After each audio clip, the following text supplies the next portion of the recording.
अस्सलाम वालेकुम साथियों, कुरान के लफ्ज़ी तर्जुमे के आज के एपिसोड में हम कुरान की एक नई सूरह नंबर 30वीं सूरह अर्रूम की शुरुआत करने जा रहे हैं। इससे पहले मैं सूरह अर्रूम की लफ्ज़ी तर्जुमे की शुरुआत करूँ उससे पहले आपको कुछ बता दूँ सूरह के बारे में। सूरह अर्रूम ये कुरान की 30वीं सूरह है। ये मक्की सूरत है। इसमें अरबी के 3547 यानी 3547 हरूफ, अल्फाज हैं 827 यानी 827, आयतें हैं 60 यानी 60 और रुकू हैं 6 यानी 6। तो हम कुरान की 30वीं सूरह अर्रूम की शुरुआत करने जा रहे हैं लफ्ज़ी तर्जुमे की। तो मैं शुरुआत करता हूँ। आऊज़ु बिल्लाहि मिनश शैतानिर रजीम, बिस्मिल्लाहिर रहमानिर रहीम। अल्लाह के नाम से जो बहुत मेहरबान रहम करने वाला है। अलिफ लाम मीम।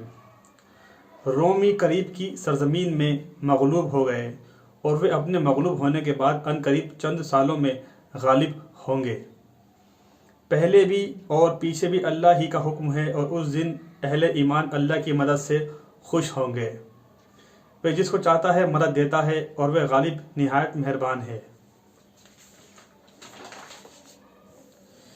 ये अल्लाह का वादा है, अल्लाह अपने वादे के खिलाफ नहीं करता और लेकिन अक्सर लोग जानते नहीं। वे दुनिया की ज़िंदगी के सिर्फ ज़ाहिर को जानते हैं और वे आखिरत से गाफिल हैं। क्या वे अपने दिल में गौर नहीं करते? अल्लाह ने नहीं पैदा किया आसमानों को और ज़मीन को और जो कुछ उन दोनों के दरमियान है मगर दुरुस्त तदबीर के साथ और एक मुकर्ररा मियाद के लिए, और बेशक लोगों में अक्सर अपने रब की मुलाकात के मुनकिर हैं। क्या उन्होंने ज़मीन दुनिया में सैर नहीं की? वे देखते कि कैसा अंजाम हुआ उन लोगों का जो उनसे पहले थे।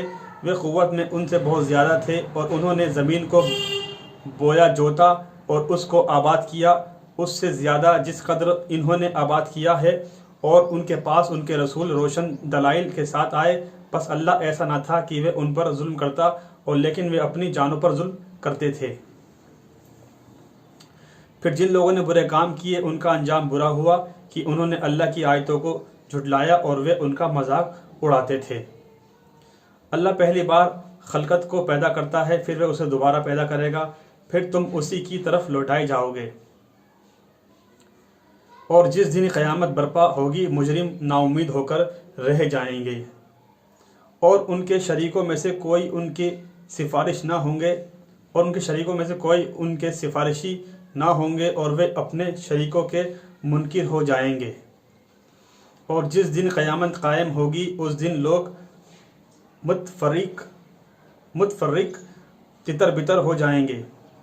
बस जो लोग ईमान लाए और उन्होंने नेक अमल किए सो वे आगे जन्नत में आओ भगत किए जाएंगे।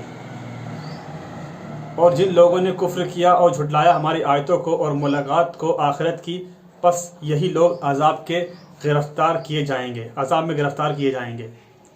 बस तुम अल्लाह की पाकीज़गी बयान करो शाम के वक्त और सुबह के वक्त, और उसी के लिए हैं तमाम तारीफ़ें आसमानों में और ज़मीन में, और तीसरे पहर और ज़ोहर के वक्त।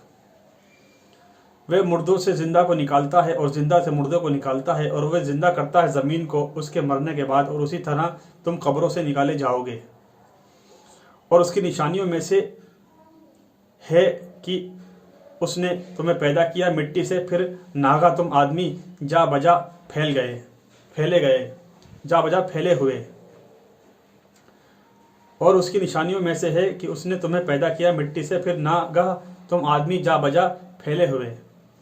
और उसकी निशानियों में से है कि उसने तुम्हारे लिए पैदा किए तुम्हारी जिन्स से जोड़े बीवियां ताकि तुम उनके पास सुकून हासिल करो। और उसने तुम्हारे दरमियान मोहब्बत और रहमत पैदा की, बेशक उसमें अलबत्ता उन लोगों के लिए निशानियां हैं जो गौर व फिक्र करते हैं।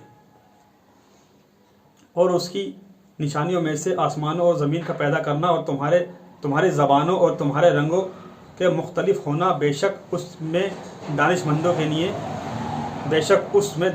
के लिए निशानियां हैं। और उसकी निशानियों में से है तुम्हारा सोना रात को और दिन के वक्त, और तुम्हारा तलाश करना उसके फजल से रोज़ी, बेशक उसमें निशानियां हैं उन लोगों के लिए जो सुनते हैं। और उसकी निशानियों में से है कि वह तुम्हें बिजली दिखाता है खौफ और उम्मीद के लिए, और वह नाजिल करता है आसमान से पानी, फिर उससे ज़मीन को उसके मरने के बाद ज़िंदा करता है, बेशक उसमें निशानियां हैं उन लोगों के लिए जो अकल से काम लेते हैं। और उसकी निशानियों में से है कि उसके हुक्म से ज़मीन और आसमान कायम हैं, پھر جب وہ ایک ندا دے کر تمہیں زمین سے بلائے گا تو تم یک بارگی نکل آؤ گے، اور اس کے لیے جو آسمانوں میں ہے اور زمین میں سب اسی کے فرما بردار ہیں، اور وہی ہے جو پہلی بار خلقت کو پیدا کرتا ہے پھر اس کو دوبارہ پیدا کرے گا، اور اس پر بہت آسان ہے، اور اسی کی ہے بلند تر شان آسمانوں میں اور زمین میں، اور وہ غالب حکمت والا ہے۔ اس نے تمہارے لیے تمہارے حال سے ایک مثال قائم کی، کیا تمہارے لیے ان میں سے جن کے تم مالک ہو تمہارے غلاموں میں سے اس رزق میں کوئی شریک جو ہم نے تمہیں دیا تاکہ تم سب آپس میں برابر ہو جاؤ؟ کیا تم ان سے اس طرح ڈرتے ہو جیسے اپنوں سے ڈرتے ہو؟ اسی طرح ہم عقل والوں کے لیے کھول کر نشانیاں بیان کرتے ہیں، بلکہ پیروی کی ظالموں نے بے جانو اپنی خواہشات کی، تو جسے اللہ گمراہ کرے اسے کون ہدایت دے گا، اور نہیں ہے ان کے لیے کوئی مددگار۔ بس تم اللہ کے دین کے لیے سب سے کٹ کر یک رخ ہو کر اپنا چہرہ سیدھا رکھو۔ اللہ کی اس فطرت پر جس پر اس نے لوگوں کو پیدا کیا، اس کی خلق بنائی ہوئی فطرت میں کوئی تبدیلی نہیں، یہ سیدھا دین ہے، اور لیکن اکثر لوگ جانتے نہیں۔ ساتھیو، آج ہم نے سورہ الروم جو قرآن کی تیسری سورہ ہے اس کی آیت نمبر 1 سے لے کر آیت نمبر 30 تک کا لفظی ترجمہ بیان کیا۔ انشاءاللہ اگلے ایپیسوڈ میں اس کے آیت کا لفظی ترجمہ بیان کریں گے۔ تب تک آپ ان قرآن کے لفظی ترجمے کے ویڈیو کلپس کو شیئر کرتے آئیے، عوام میں پھیلاتے آئیے، ہر انسان تک پہنچاتے آئیے، زیادہ سے زیادہ لوگوں تک شیئر کریے، اللہ کی بات کو عام کیجیے۔ اللہ تعالیٰ کہنے سننے سے زیادہ عمل کی توفیق عطا فرمائے، اور ہمارے کبیرہ صغیرہ گناہوں کو معاف فرمائے، اور اپنی رحمت، اپنی برکت، اپنی شفقت، اپنا کرم ہمارے پر نازل کرے، اور آپ کو اور مجھے اس کام کو کرنے کا ثواب عطا فرمائے۔ انشاءاللہ اگلے ایپیسوڈ میں سورہ الروم کا جو باقی کا حصہ رہ گیا ہے انشاءاللہ اس کا لفظی ترجمہ بیان کریں گے۔ تب تک کے لیے آپ سے اجازت چاہتا ہوں۔ السلام علیکم ورحمۃ اللہ وبرکاتہ۔